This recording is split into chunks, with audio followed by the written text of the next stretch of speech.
Hello, Killzone fans. This is a mystery box. That's what they look like. Nice. I have no idea if I can quit now, but you know, fuck it. Might as well stay. Which I guess Killzone would be a postmodern military shooter. Unsurprising coming from a Dutch company. And,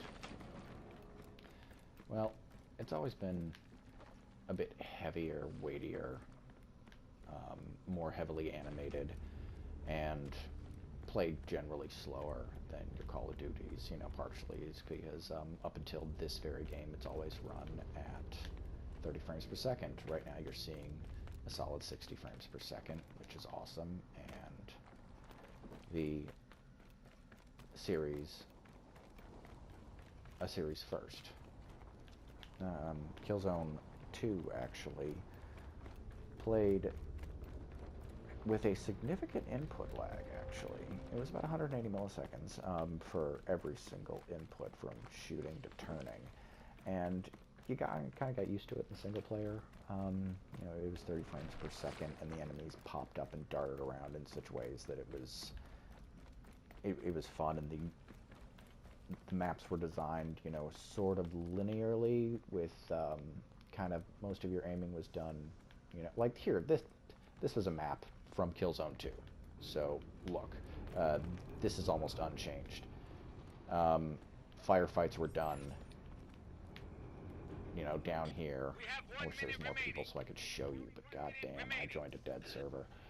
I want to play Warzone and not Team Deathmatch. Team Deathmatch is fucking jumping at, what is it, like 2 in the morning on a what day is it? Tuesday? Yeah, I work nights, weekend nights, so the rest of the week I kind of don't even pay attention. I think the Surge is coming out today if it's Tuesday. Maybe I'll go to Walmart after this and pick it up. What was I talking about? Killzone. Yeah, shooting right here. Down hallways, so the 30 frames per second didn't really matter. They were more about fine movements, because there had never been a lot of aim assist. This game has absolutely zero aim assist, and I really like that. It's one of the few console games that does have no aim assist at all, and I think it improves the gameplay, especially because the PS4 analog stick's just so sharp. You know, there's a little bit less recoil, you know, to make up for that. There isn't even cracking. I think I need an achievement. I need to plant. I think it's called Bombardier or something when you set both of them. But there's, you know, a challenge for doing it a certain number of times, and you know, I've been playing this game. When did it come out? 2013. I bought it. Oh yeah, shit. At launch, 2013 or so. Not at launch. Black Friday. Yeah, I got it in a Black Friday sale. And this game came out, what, late October? So I got it a couple weeks after launch, so I didn't have it at launch because I couldn't get a PS4 at launch, you know. I was a poor U.S. Navy sailor. Didn't have the cash at the moment, but I found it.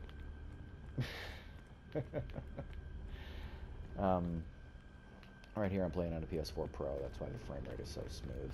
It'd be smooth no matter what, even on a regular PS4. There's fucking nobody on right now. Oh, what was that?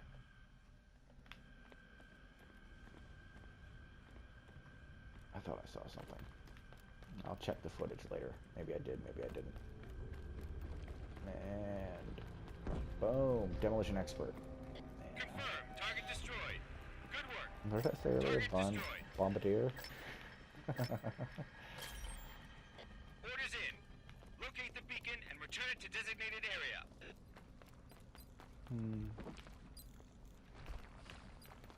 This amounts to a little more than masturbation at this point, but you know what? I need the returns. I'm probably pretty close.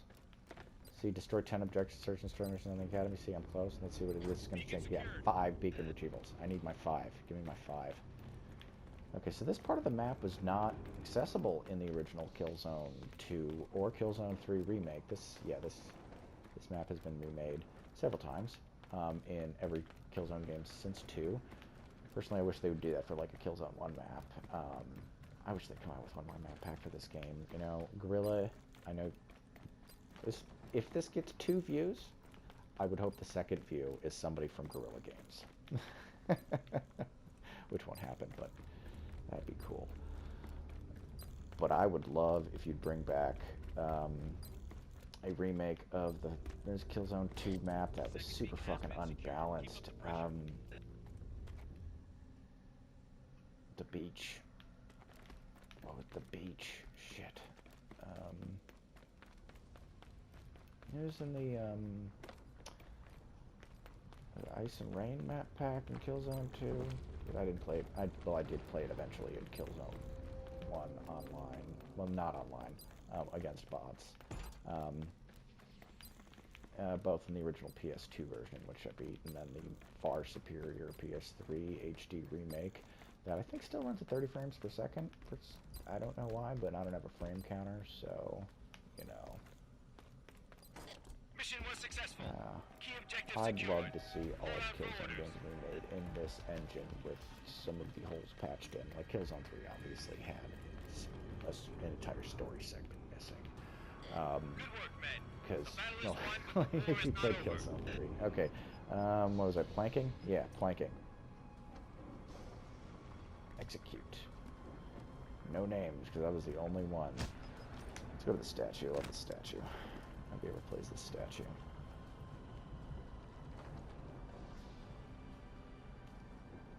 Yeah. So, Killzone 3. Killzone 3 was apparently like only half developed at Guerrilla Games Studios in the Netherlands, from what I've heard. I heard the other half of it was like developed in San Diego, mainly, you know, like probably the story and vehicle action motion control-y bits. The moment-to-moment gameplay in Killzone 3 was some of the best in the series, and I stand by that. It was a lot of fun, and every single one of the firefights and the environments you were in was really fun, challenging, diverse, varied, and it's just it's a thrilling first-person shooter to play through. The story bits that tie all that shit together are loose at best and nonsensical at worst. You know, actually, no, they're just pretty much nonsensical from start to finish. So I played Killzone 3 2 or 3 times, multiplayer, probably 234 hours last time I checked. Yeah, 234 hours sounds about right. Didn't get to the 500 hours, which is necessary to max out your online ranking, but, you know, whatever. So you start out this game in one of those, in media res. I believe it's a forward flash to about the halfway, 1/3. You know, the game's not super long, so it's kind of hard to judge where it was by going on memory. I mean, I haven't played this game since, what year is it, 2017? And it came out, so I haven't played Killzone 3 since 2012. 5 years. Alright, I don't even have a working PS3 anymore. What the fuck am I doing? Defending. Yeah, so I'm just going to talk aimlessly while I look for the mystery box. This game starts out in media res with you, Sergeant Sevchenko,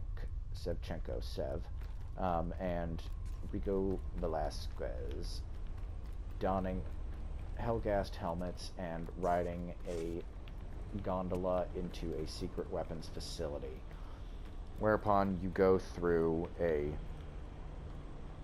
brief weapons training, you know, shoot the target. This is press L1. I guess, you know, it was a big on the move, so they had to have a tutorial segment so you can learn how to use the move controls, but since the controls were exactly the same on a regular controller, it was an utter waste of time. But anyway, you learn how to shoot your gun, you walk down, and then you're supposed to you're supposed to execute your... They give you, the random guy that just fucking walked in there that nobody really knows because you're all wearing masks. They give you the super Petrocyte weapon to execute the enemy ISA commander. And then you, before you get to shooting, you pull off your mask, and then the actor played by Malcolm McDowell, Joram Stahl, goes, "You!" as if he's met you before, which I'll come back to that. Which he hasn't. They never meet you. They never ever meet in the story outside of that one segment in that video game. Maybe it's in the book Killzone Ascension. I don't know. It's sitting on my shelf. Haven't read it. Not the biggest fan of Ray Bradbury. I'll probably take it to work with me and read it tomorrow. Friday. Yeah. What day is it? Anyway. So,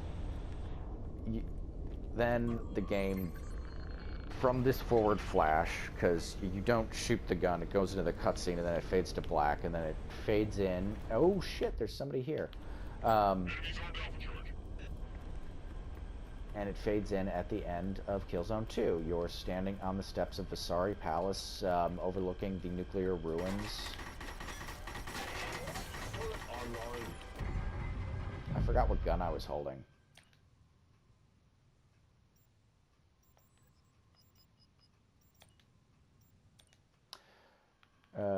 And so you start out at the ruins of Visari Palace. After, spoilers, Rico shoots Visari in the gut like 8 times because Rico's a fucking racist moron. Fuck.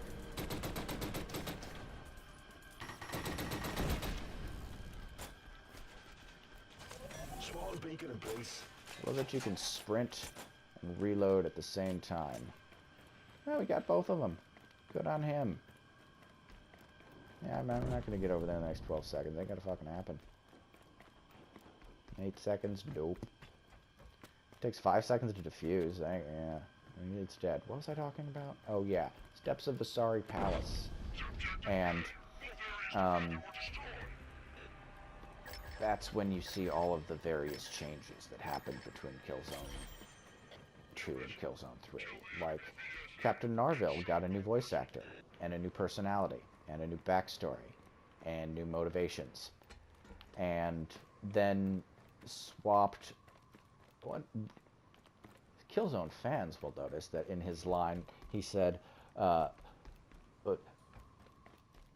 Lieutenant Rico and Sergeant Velasquez.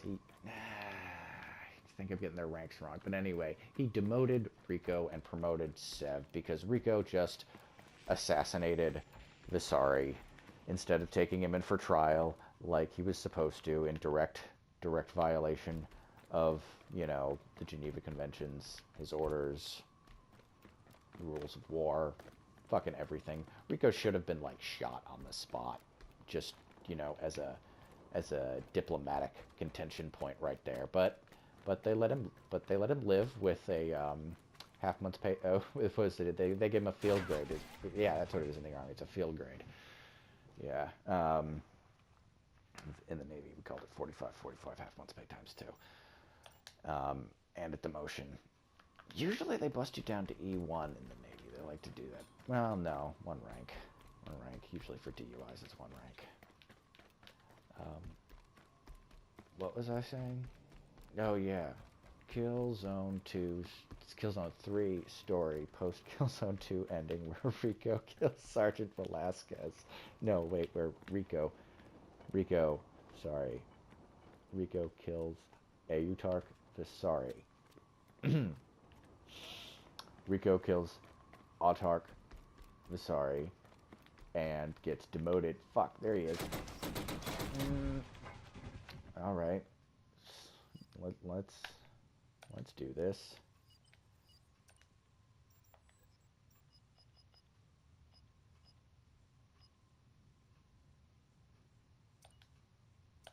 There we go. Okay. Scanning for targets.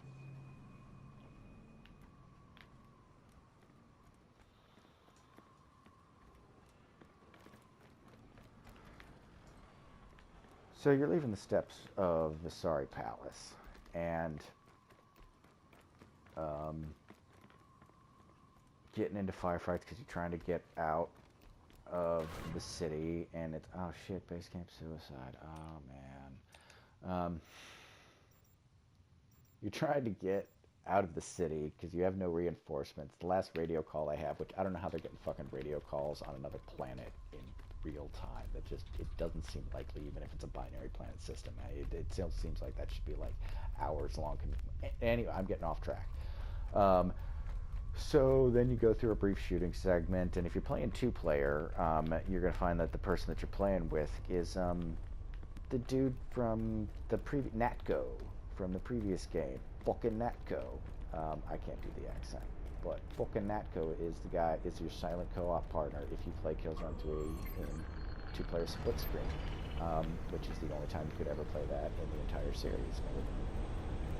No, you could play two-player split screen multiplayer in Killzone 1. I remember that. Yeah. What am I doing? Is he still here? But, so, eventually you go through a bunch of shooting sequences and vehicle sequences, which are all fun until you get to this point where you're in mechs. And, you know, there was like one mech sequence at the end of Killzone 2, but they had like a lot of them at the beginning of Killzone 3. It was kind of jarring. It was really like the least fun part of the beginning of the campaign. The second half of the campaign was way more fun.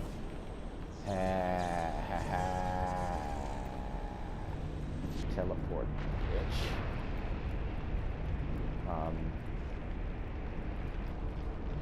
I've resigned myself to losing this match. I'm just gonna look for the fucking Mr. V-Bucks. I don't know what that noise is.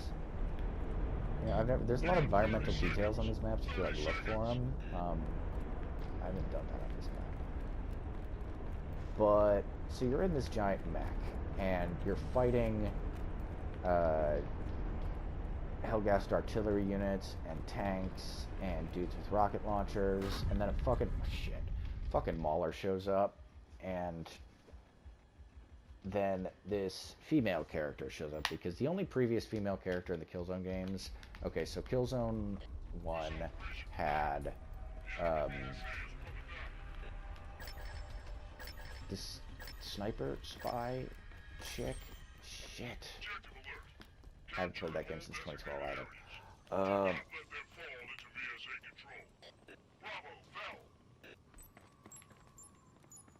Where'd he go?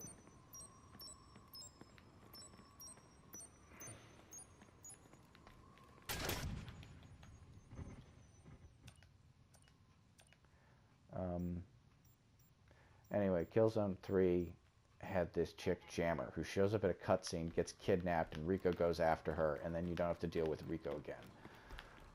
God. So yeah, that was the way the plot of Killzone 3 was written. Not at all inaccurate of the way that game fucking went down.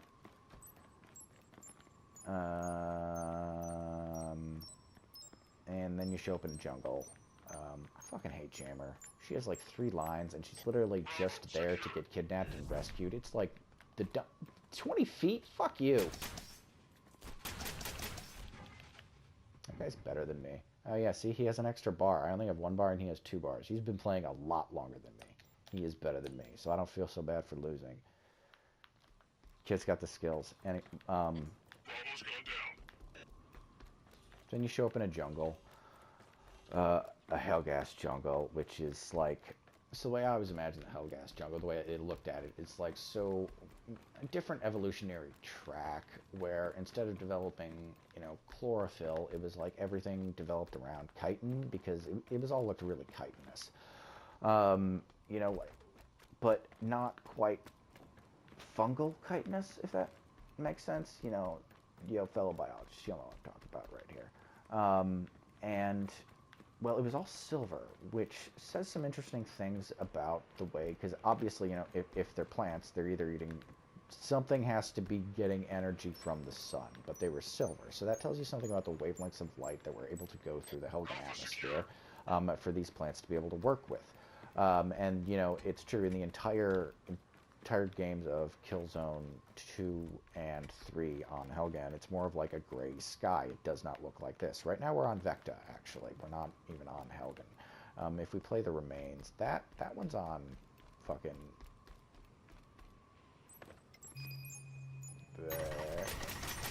Backed up.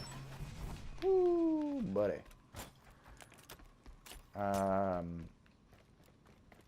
Hey, nice.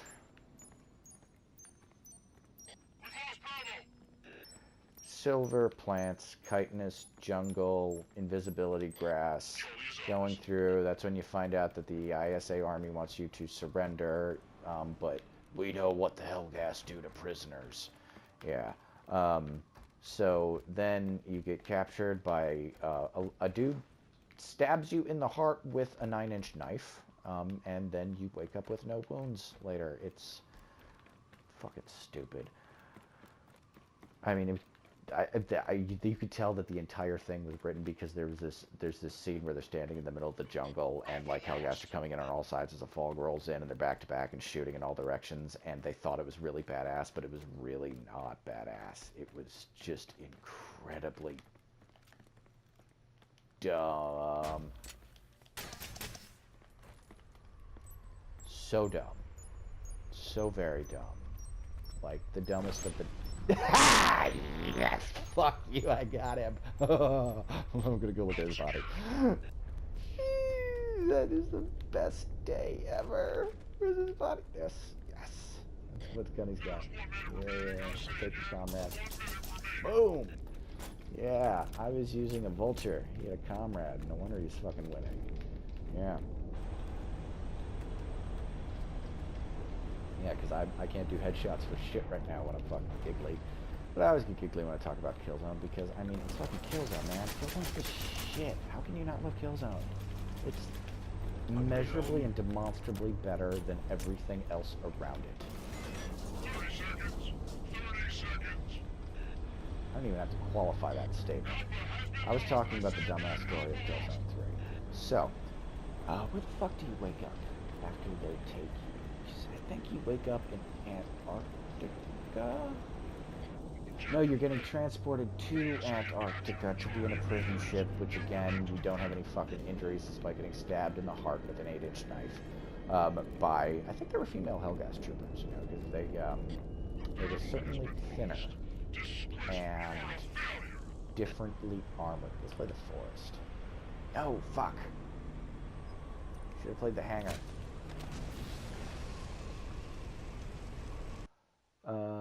Yeah, so Rico does this, like, sliding jump from one of the Hellgas... Oh, fuck! Shit, my lighter. One of the Hellgas ships into another, and he, like, saves you. And then you crash land on the snowy, like, the Hellgas Antarctic, which now has a bluish-gray sky. Different. I don't know. Maybe, they... didn't have the effects of global warming, and or maybe it was hypo-global warming. They never really tell you the compounds of the Hellgas atmosphere, which I think is kind of a cop-out myself. I actually found when I did the math in this game, in Killzone Shadowfall, the dimensions that they provide for Hellgas in its... They calculated its radius wrong, so it has like less density than that of a gas giant. It's basic... You know, it has like 1/3 the density of Earth, even though it's supposed to be like it has like it has 50% more circumference. Its circumference is 50% greater than that of Earth's, but its density is less than 1/3 of Earth's. It's fucking nuts. Yeah, when I did the math, they I think they forgot to carry. Yeah, it was when they did the math for circumference is pi r squared. They didn't square the radius. They simply plugged in the diameter, which so it wasn't right. It was the proper area of a circle, not a sphere, which was the mistake that they did.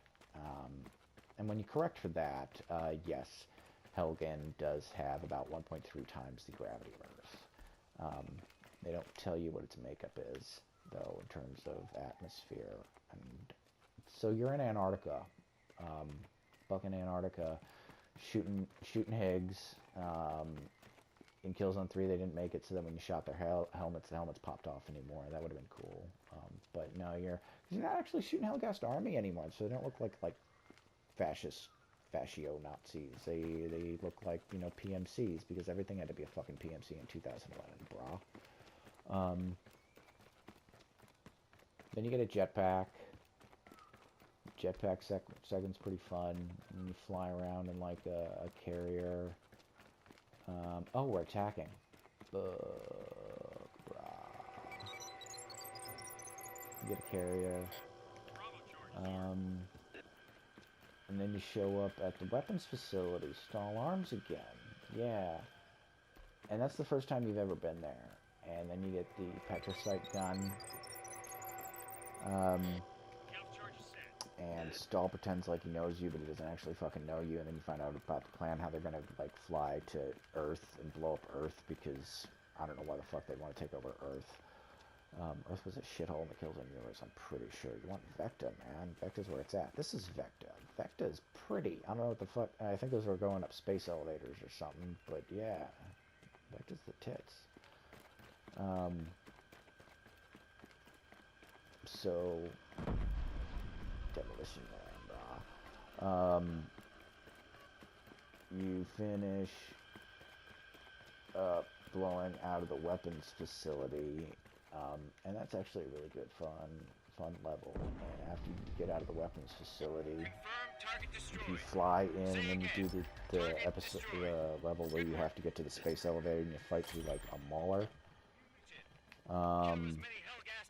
And it's like another aerial shooting segment with like a chain gun, and you gotta blow up bits of it, and it was pathetically easy. Like, you can't fail it, but to get a trophy in it, you had to do it like absolutely perfectly, and that was annoyingly difficult, because there was like one or two of them that were on screen for literally the exact number of frames that you needed to blow them up, and if you didn't blow them up, then you couldn't get the trophy, and that really sucked, but I did it anyway.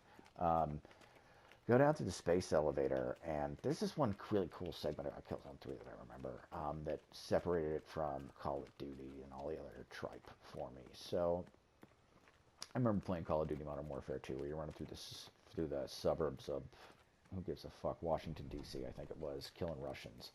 And I remember just sprinting past some enemies, and I ran into a house and turned to right, and then enemy popped in front of me. Just out of thin air. Shot me in the head and I died. I'd gone too far, and I'd walked into an enemy spawn zone by accident, because the level design in Call of Duty sucks. And if you disagree with me, you're wrong. So I tried to do something similar in Killzone 3, where, you know, basically... Oh, somebody tried to kill me. Shit. Oh, it's that same bro. There he is. Hey, I got him with that trip mine, man. That's all that matters. But, so there's like this point where this like mauler leg like comes out and like stomps. And like, so the mauler leg comes down and stomps in front of me. It's like... And I like was getting destroyed in this section on hard mode. It was really fucking difficult if you didn't use the move controller at this point. But anyway,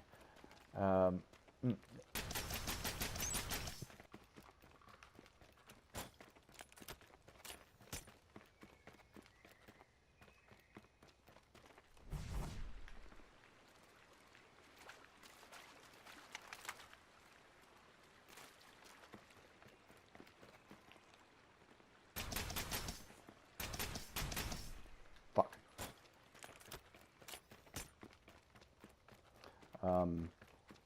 And anyway, I ran past all the enemies thinking, look at how smart I am, and ran up the steps trying to get to the space elevator so I could continue the mission. And I turned the corner, and just at the bottom of the elevator was literally like 25 Hellgas troopers, because the game spawns them all in the beginning at the same time and then doesn't respawn them, so they're all just hanging out, waiting, running out two at a time to refill the flanks, so you can wait a finite. And the entire game is like that. It pre-spawns the enemies, and that's why the frame rate is always so good, because it's got the enemies right there, and it's all taken account of. Guerrilla are some fucking wizards when it comes to tech anyway.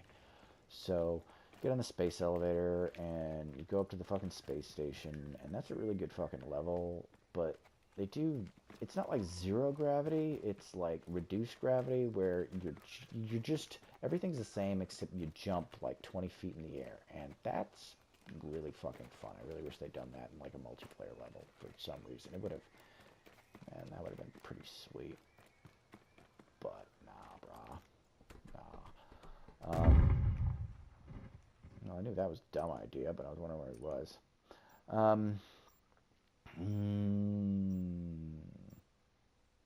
Space station, then you get on a spaceship, and then you do one of those fucking turret sequences, and then you fire a missile at Stahl's ship, and Stahl's ship, which is carrying a radiated petricite, crashes onto the planet, and hits the petricite grid, which sets off a chain reaction, and kills 1 billion people, and the game fucking ends. And that was Killzone 3. Thanks for listening.